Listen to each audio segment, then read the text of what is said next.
Your gut and your brain are connected, which is what you call your nervous system. But if you're stressed and you're in constant fight or flight, the challenge is you can eat as healthy as you like. You're not going to break down the foods and you're not going to take the nutrients from them because your body and your adrenal glands are kicking out too much of the stress hormones, cortisol and adrenaline, because your body needs the energy to do what it thinks it needs to do, which is run or fight.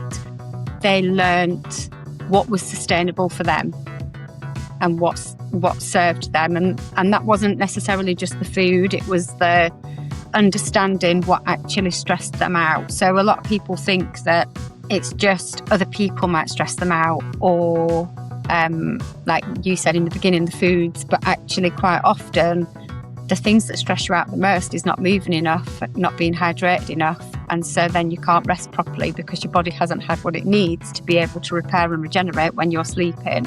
So it was really like the little tiny things that they learned that they could bring into their day and still do what they loved doing and support their health in a way that, you know, they felt better and they were back in control because they weren't necessarily having to rely on medications.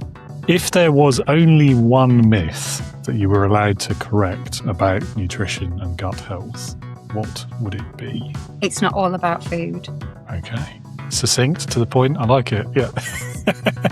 Well, you're talking about gut health. Nutrition is a foundation, just like hydration is, but also movement is, connection is, sunlight is, you know, it all creates that, I'm going to use that word again that we don't like, but it all creates that balance in helping stabilising blood sugars and reducing stress and the load from your brain-gut connection. So nutrition absolutely has a place, but it ain't all about that. Even in a remote working context, I think this stuff is actually more important because when people are working in their own homes, they're less likely to take the breaks they should because they probably feel a little bit guilty they're working from home. Even if they don't feel guilty, they're still like, well, this is my home, I'm comfortable wherever, it doesn't matter. I'll just stay at wherever this is, my desk, my sofa, my bed, where I'm working. No judgment on any of that, but they're more likely to work through things and have lunch while still working and not take the right breaks and maybe not focus on the right things as much. And more likely as well, because even if they have a leader who is doing all the right things to support their health, they still can't necessarily see if it's being followed through. So I think making that example even more visible and public within a remote work context is actually quite important. Yeah, absolutely. And what I'd also add to that is I get that not everybody has partners or wives, husbands, children, but there's a lot of people that work from home that do. And what I would say to those people is just take responsibility yourself, because yes, from a work point of view, it's going to impact massively, but you've got eyes that's watching and ears that are listening. And that's not necessarily just little ones. Little ones will actually watch you more. And if you are working somewhere where there are children, they'll call you out if you're not doing what you said you'd do. So they're great.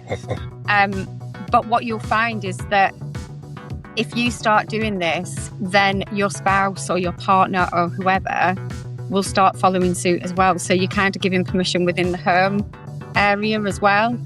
And I guess from a point of view of working from home, I know it's not always doable, but it is good if you can have a spot that's for work that you can pack away and come away from work, because then your brain knows the difference.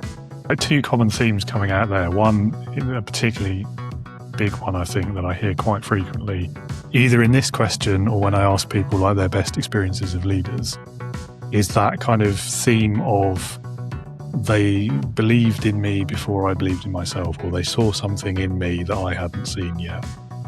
And I think that I'm kind of starting to love this. I think this is one of the big true tests of great leadership, is people who are able to do that for others. Yeah, and I think sometimes it's really easy to think of famous people, or because there's lots of people out there that absolutely do. But I think for me, if it's a true leader that embodies, they've probably needed to lead me for me to be able to say that they absolutely do.